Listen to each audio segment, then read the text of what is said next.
All right. So, how racism works.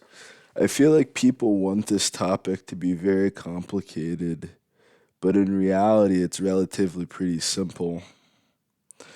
I'll give you, for instance, think of like the popular kids in school. Because if you're using YouTube, I imagine you're probably like a child or something. Uh, you may not be, and if you're not, hopefully you have the spirit of a child. You stay young at heart or some shit like that. We got the popular kids in school. And everyone wants to hang out with these kids. Everyone wants to be around these kids. And they don't know anything about them outside of school. So in school, these kids are the shit. You always see them hanging out together. You always see them getting along with one another. While other people just seem to be socially awkward. They're not really adjusting to school very well. Some kids are just kind of floating around looking for a group to hang in at, but there's not really anyone around. And you have a lot of kids that just seem like they're off on their own. They do things with their family, they have friends from other schools, and they don't necessarily need to make friends in school. They can be socially healthy in church or within their youth group or whatever the hell they're doing, their friends and their family. These kids inside the school, though, especially if you grew up in a neighborhood like I did, you're probably living with these kids for the next 15 years of your life, maybe. Um, Maybe at least a decade of your life, maybe. So they were popular and got along well in elementary school, and they were the exact same friend group in middle school. And then maybe the friends that they already had from the other district or whatever, it's just a continuation of the same thing. They know each other through sports, through camp, through daycare. Their parents are friends, etc. You know, they have essentially a nepotism. They have a built-in relationship from just outside the means of what you're doing here. So for everyone else, this is a brand new experience. This is their first time meeting everyone, but these people have already known each other before this. What does that create? That creates a dynamic in which there's going to be two to three types of people. The first group of people are people outside of the group that really want to get inside of the group. Think about Mean Girls, you know? And everyone is outside of this group. Nobody can get inside of this group. No one really knows what's going on with the group. You might have passing relationships, but it's always tenuous at best, these temporary alliances. You know, the main group is still the main group. Then you have the other group of people, you know, so you have the popular kids, the mean girls.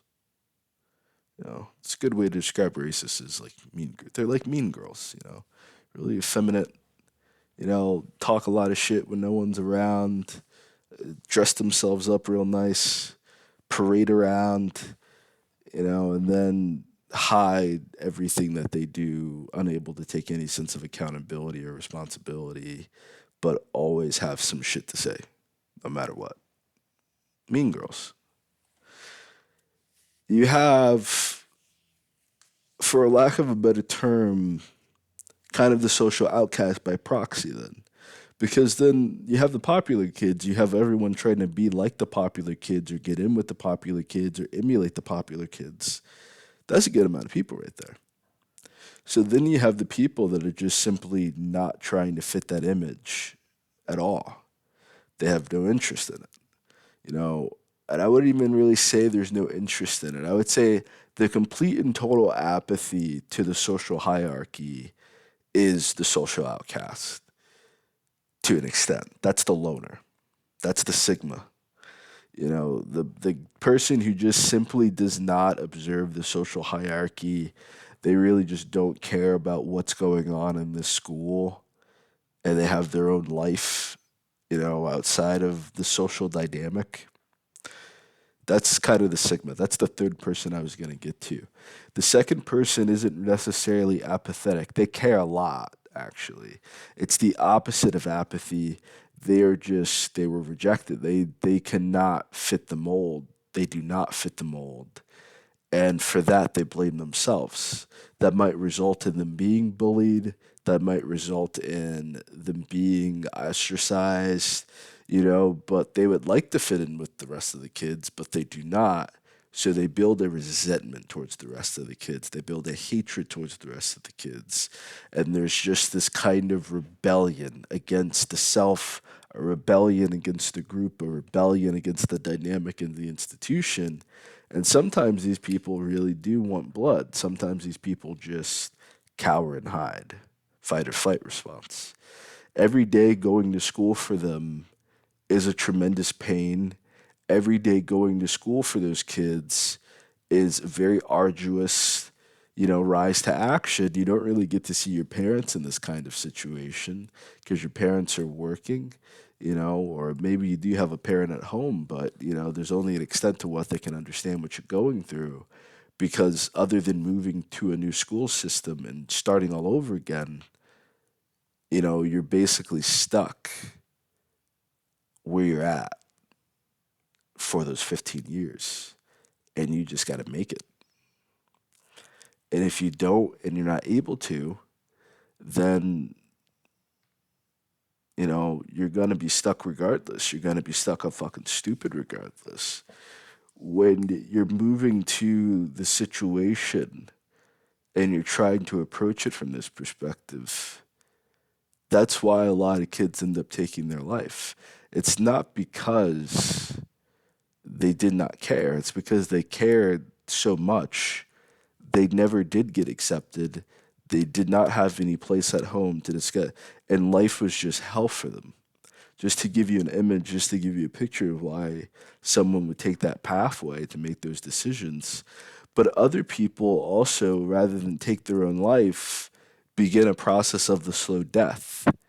They don't fit in, they don't adapt well to society. Perhaps they're not necessarily performing well in school to begin with. So this leads to, you know, just this self destructive, self deprecating, low self esteem, insecure, defensive nature in desperate need of validation. They become very, very easy to control. You can now get them to do whatever you want them to do. If there's a woman in that state, you can have sex with her underage. You can do whatever you want with this woman now because she's in such a state of moral depravity, such a low sense of self esteem and self worth. Whatever you put inside of her that makes her feel good, drugs, alcohol, sweet nothings, pillow talk, peer pressure, guilt, verbal abuse, she's going to take that on and she's going to accept it as love because she's at a point in which she's so desperate to feel accepted and to feel validated and to feel loved. She's willing to do anything. And that's a very dangerous place to be in. That's how you become enslaved. That's when people start saying, oh, it was your choice to be enslaved. It was your choice to be poor. It was your choice to be miseducated. But you have all these other dynamics in life going on. So that's school. This goes on in the workplace. This goes on in, politics. This goes on in the military. This goes on everywhere. And you just add a new ism to it. Maybe it's atheism. Maybe you have people that simply do not believe in God, they do not believe in morality, they do not believe in ethics. They believe that they're better than other people, so therefore they can treat other people however they want to treat other people. If that's killing them, torturing them, keeping valuable resources for them, not giving them water, torturing them. They're willing, even, the worst, the R word, like they're willing to do anything to other people because they do not identify other people as human or they don't identify themselves as human sometimes, quite honestly. Once you reach that level of depravity, you feel like you're a different species entirely because you're feeling like you're up here and you're feeling like everyone else is down here. You're in that mean girls club. You feel like you can treat people, say whatever you want to people, diminish them as much as you want to. But then there's this third group that does not give a single fuck about you at all. They're not interested in your title. They're not interested in your money. They're not interested in your fucking educate. They don't give a single fuck about none of that. That person might care about, so what can you do for me though? Or they care about, so how do you treat other people then? Because if you got all these degrees and you got all these titles and you got all this money and you got to treat people like shit, it don't seem like those things are really as valuable as you think they are because you can't master the basic idea of life, you know? When you're stuck in the same social circle, the same neighborhood, the same school system, even the same industry, the same field for work, you have to simply adapt and adjust to what you have to do to get by. I get that. But there's a difference between what you need to do to get by and what you are willing to do to get by. Because a lot of what victims of oppression do is what they think they need to do, what they would like to do, or what they would like to feel is needed to get by. So that ends up being young women turning to prostitution and calling it sexual liberation. That would be young men going into the military and calling it masculinity. They're both crimes against yourself. They're both crimes against God. They're both crimes against humanity. But it's going to be validated because then you can get the title, the money, the status that you perceive that you need to live a good life. What is this good life, though? Is the good life being like the mean girls? Is that what the conclusion is then? That because they have this exclusive club that no one can get into, the only purpose in life is getting into that exclusive club? And that's how they gain their sense of popularity. That's how they gain their sense of desirability by rejecting so many people and demoralizing so many people and putting so many people down. It creates a exclusivity. It creates a rarity. It creates a desire to be like those people, no matter what they. Because either want to do things. You're in this group, again, the managerial class, the professional class, the educated class, basically the predator class. You know, people that want to feel like the oppressor class. There's the oppressor class. You can apply this to sexism, you can apply it to feminism, you can apply it to alcoholism. You can apply it to racism. We're doing it with racism right now, but this is how hierarchies work. This is how power and functions of power work. You have the oppressor class, the class that is in control or that sets the tone and image for everyone else. For any of these other groups to exist, even those that reject the system, this class has to exist, or else none of these groups exist. These groups can be in total unity, these groups can be in total peace, or they can completely ignore one another. It's the oppressor class that's dividing and conquering and setting these groups against one another. Because if they don't do that, what they have is not valuable. The networks, the connections, the nepotism, the opportunities. If these people can make opportunities and have parties and have a good time and raise their self esteem amongst one another, they don't need the oppressor class. They don't need the mean girls to set the tone. In fact, the mean girls not only become irrelevant, but they become viewed as basically bullies. And that's essentially what is going on is bullying, the bully class, you know, and not even necessary bully if you ever played the video game, but the sociopathic narcissist that was controlling the bully. That's the issue there. The sociopath that's actually controlling the muscle and the bully and the power. So this is more of a predatory class thing as well. But the oppressors control the predator class. And the predator class are the people that do not fit in to the Mean Girls Club. They will never fit into the Mean Girls Club, and they are willing to do anything to fit in. And they never will. And they will continue to do anything to fit in, to listen to anything that these people say, to swallow their urine, to eat their poop. They're willing to do anything, any crime against God, any crime against humanity, anything to fit in with this oppressor class. They're going through a constant cycle of hazing because, again, the oppressor class are just bullies. And not just bullies, these are the predators, these are the bullies. The sociopathic narcissists that control the bullies. The predator class are the psychopaths. The psychopaths, the ones in deep psychosis, the ones who are completely apathetic, the ones who care about nothing other than feeling like the top dog.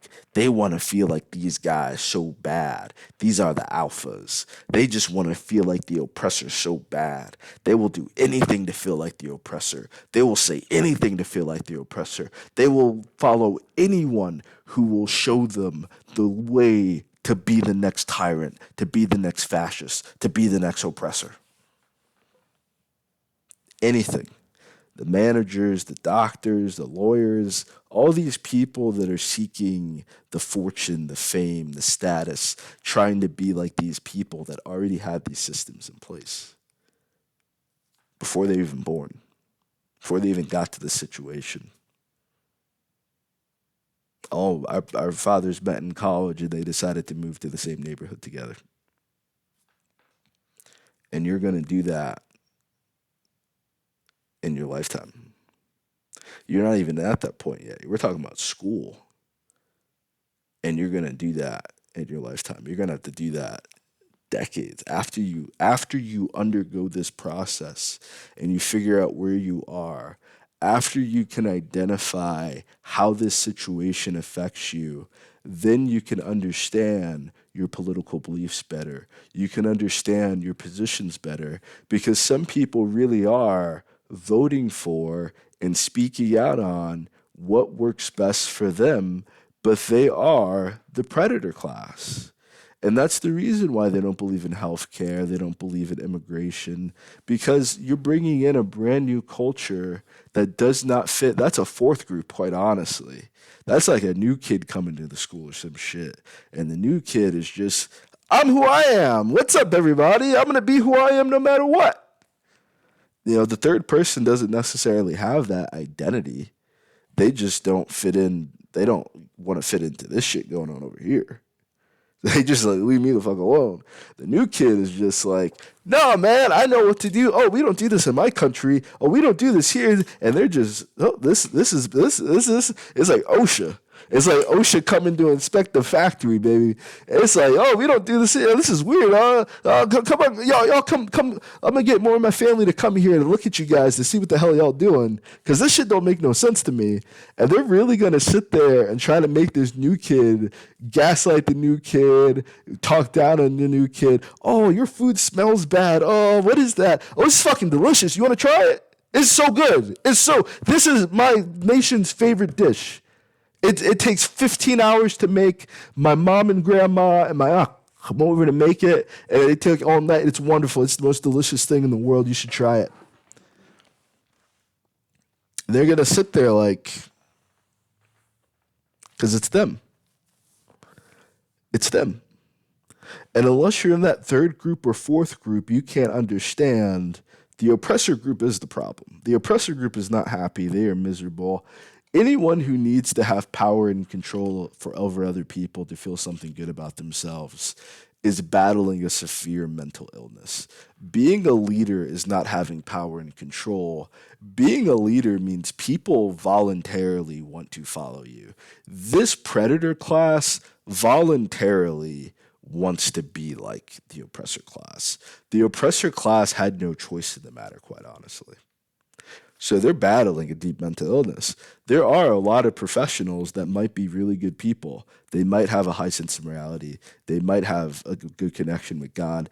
They're not, again, they do not fit into the oppressor class. They will never fit into the oppressor class because the predator class is still very much human. I'm going to revisit that in a second. Let's move on to this next group, the dehumanized group, quite honestly. And these are kind of just like the nerds, the geeks. These are the underlings of the system who have convinced themselves oppressor class, predator class, and this is basically kind of like the labor class. Like the employee class, the working class, in which they have psychologically convinced themselves their only purpose is serving predators and oppressors. They do not help each other. They will very quickly backstab one another in the back if there becomes a chance to become a predator or a chance to become an oppressor, or they start shucking and jiving for the oppressor and for the predators to just basically uh, demoralize the rest of the group. So they'll be utilized against the rest of the group. They don't have any real skill, they don't have any real profession. They might start entertaining people, they might start playing sports or something, they might get a job, that pays their bills and helps them survive modern slavery, essentially. But they're not in any position in which they're ever going to rise up these ranks, get out of this situation, or have a better life. They are simply trying to appease the predators and the oppressors. Oh, please just leave me alone. Oh, please just don't do anything to me. Oh, I'll do anything you want. Just let me come to the party. I'll do anything you want. Please just don't hit me. Don't kill me. These types of people. These people that don't have any political beliefs or opinions because if they did they can get fired. They don't have any types of financial acumen because no one in their family has ever had enough money to actually build you need a good amount of money to learn how to work with money. They just know how to be poor. They just know how to struggle. They just know how to get by. They're just trying to survive. Some of these people end up in sex work. Some of these people end up in the military. Some of these people end up working 9 to 5 until they die. Some of these people end up working 9 to 9, 9 to 11, 9 a.m. to 11 p.m. you know, and they have no perspective of what being the oppressor is actually like. They resent the predator class very deeply because the predator class is not the oppressor.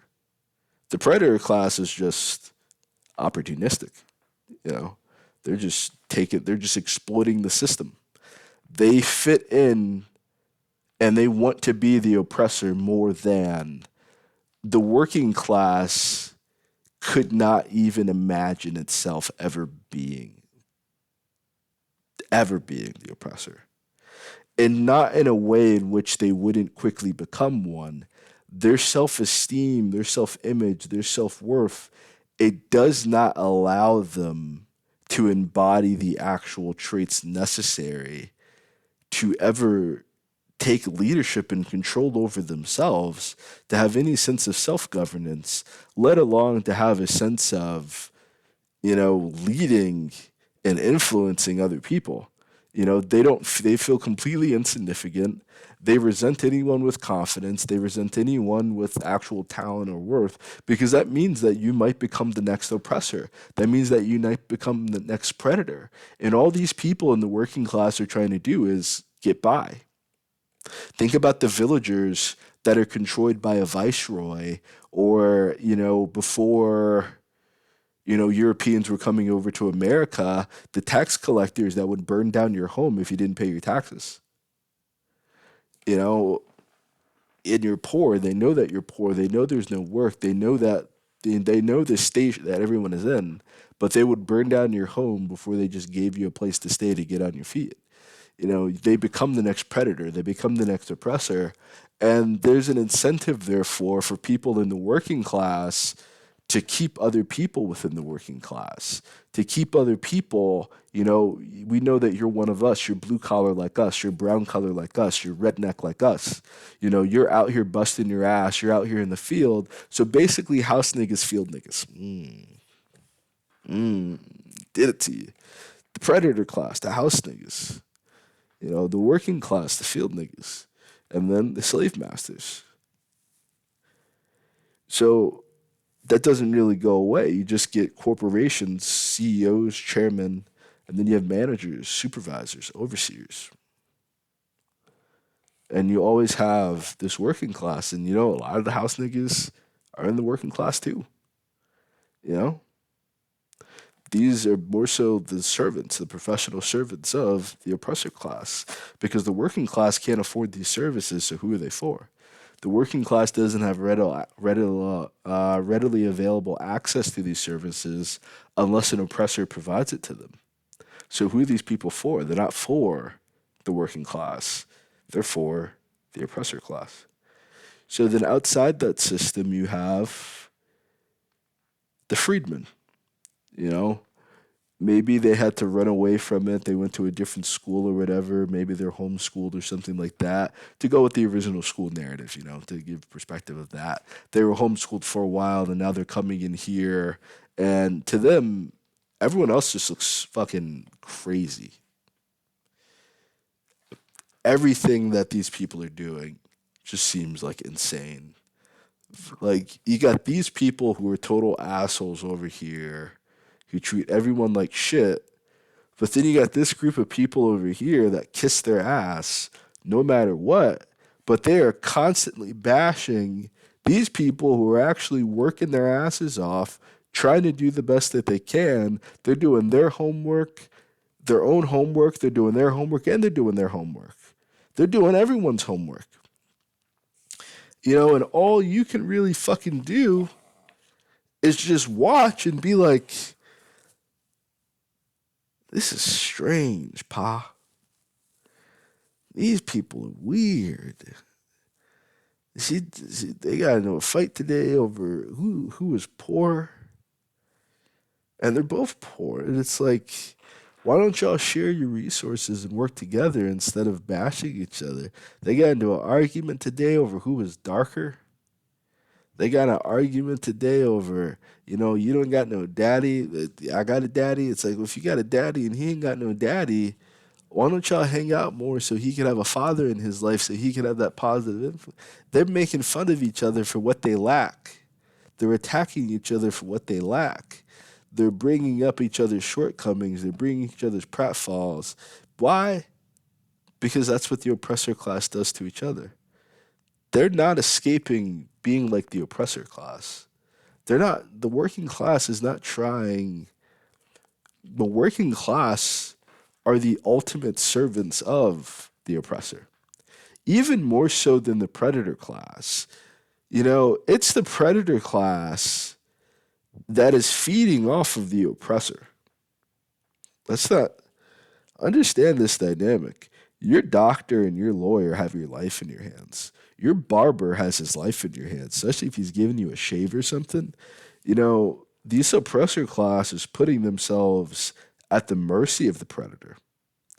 And the predator class can very easily turn against. You ever see Rango?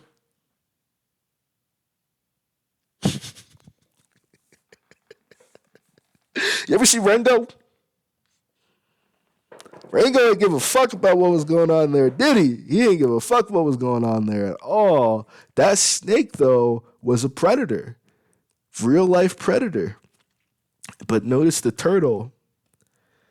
The turtle did not have any real weapons of his own besides that little 6-shooter he had. He had goons. He had predators around him. But as soon as that predator realized he was being played, he was being had, the predator instantly turned against the oppressor class. Instantly. And took the whole thing down. So it is the oppressor feeding the predator enough that it does not eat it. So that's what it does. But the oppressor class does not have to feed the working class. It has to give the predator resources. It has to feed the predator because the predator might eat it. Like when people deal with lions or they deal with tigers or they deal with bears, they feed them first and then they interact with the animals.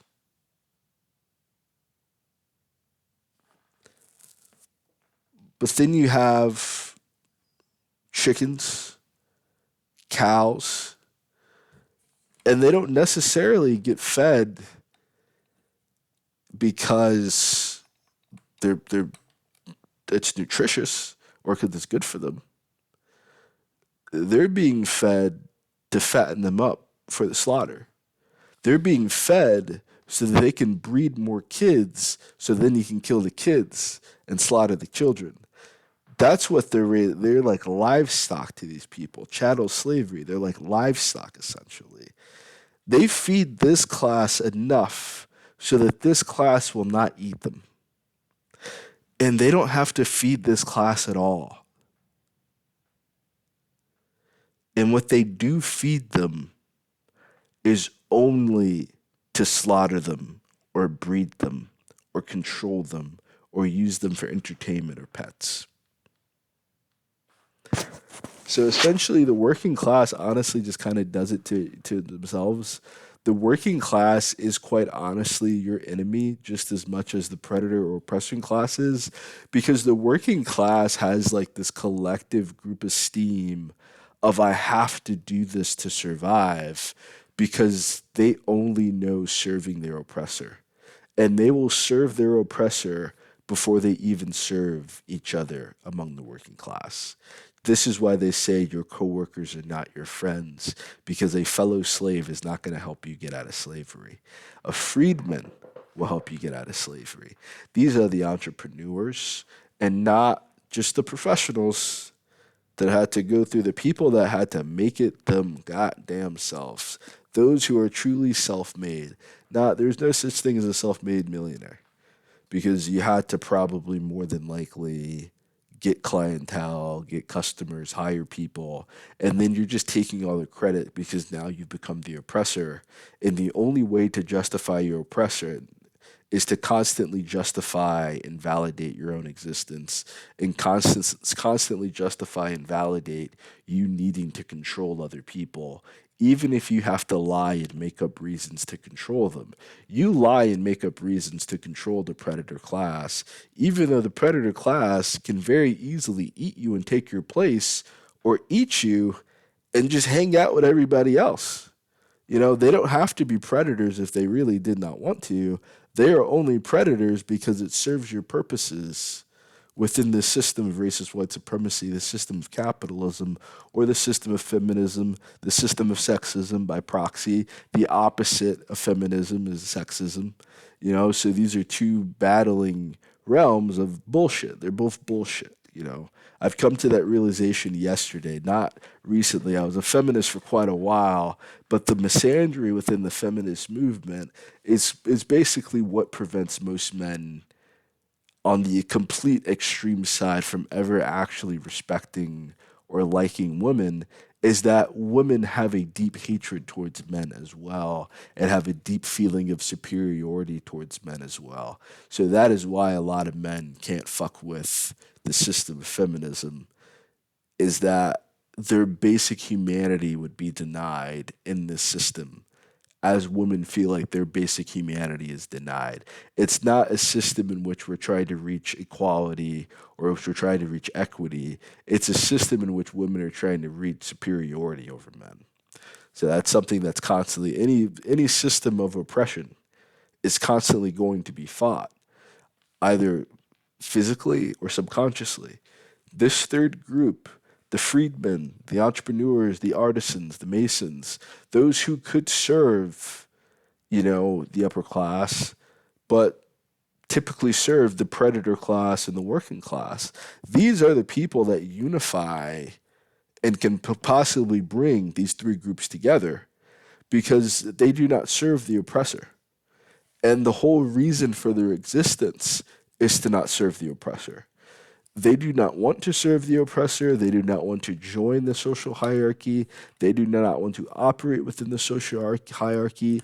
They want nothing to do with the crazy shit again, they look at everyone else like they're fucking crazy. And they'll very easily tell someone, why don't you become an artist or something? Why don't you, like, commit to something that you really enjoy? Why don't you start your own business? Oh, I couldn't do that's too much work. That's too hard. I'm just trying to get by, man. I'm just trying to get by. You know, the predators might have their own business, but their business is a law practice, a doctor's office, something of that nature in which they had to go through the oppressor's systems. They had to get the oppressor's validation. They had to be institutionalized by the oppressor in order to get to where they got in life. These people did not. And they're great at what they do. They're amazing at what they do, and maybe they could still learn more, but these people are going to be freed no matter what. You can think of them kind of like farmers in the battle of many of the banks, many of the landlords killing people, burning down their land, in order to buy it from the banks, in order to steal it, basically. This is what America heralds. This is what white people pride themselves on doing. And it's really sick and fucked up and disgusting. But if you're living inside of this hierarchical social dynamic of oppressor, predator, worker, then it's all you know. This is all you know. But once you become a square, and that's why they call it you're a square, they don't call you a cube because that's still a hierarchy. The flat, two-dimensional surface. There's no nuance because the oppressor is fueled by nuance. It's fueled by semantics. It's fueled by double standards. It's fueled by, it's cool when I do it, and ain't cool when you do it. When I murder and kill and destroy, it's classy. It's grand. It's the great war. When you are fighting against me and resisting me, that's not cool. That's a cold war. That's not cool. You're beating me at my own game. You're trying to protect your land. You're mad because we killed your leaders? Like, come on now. That's bullshit. You're communist. You're socialist. You're any name that I could call you so that my predators will get angry enough to attack you. You are anything I want you to be so that my workers will never work for you instead of working for me. They will never adapt your mentality. You're anything and everything that possibly fuels and accomplishes my goals whenever my goals and my agenda changes. When I need you to be good, you're good. And anything you do is good. And it don't matter. They can't help it. They're just black. They can't help committing crime. And then as soon as there's a new election, they're super predators. What do you mean? We gotta lock them all up. Look at all these young niggas out here. We gotta kill all the young niggas. We gotta arrest all the young niggas. Because that fuels the system of slavery. Because if you can't get this group optionally, you have to get them by force. You have to force them back into your system. Some of those people are drug dealers. Some of those people are crime lords. Some of those people are farmers, yeah. Some of those people maladapt to the system as well. I'm not just going to act like it's a totally positive, environment, but I would say the fourth group positively adapts to the system without ever truly becoming part of the system. They understand that they are never going to fit in. They have no desire to fit in, and they already have their own thing. This third group may not necessarily have a working system. They are not living a life that other people want to emulate. They're not living a life that other people want to explore.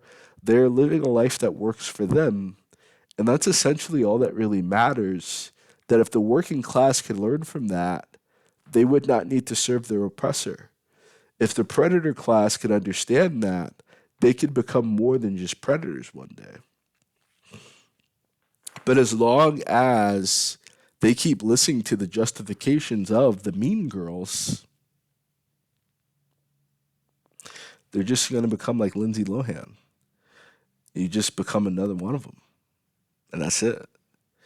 If you stand to be a big enough threat, they'll just adopt you into their fold because essentially, if you are a big enough threat, you are essentially just one of them and you don't really have a choice in the matter. The second that one of these gets too big, they become another system of power.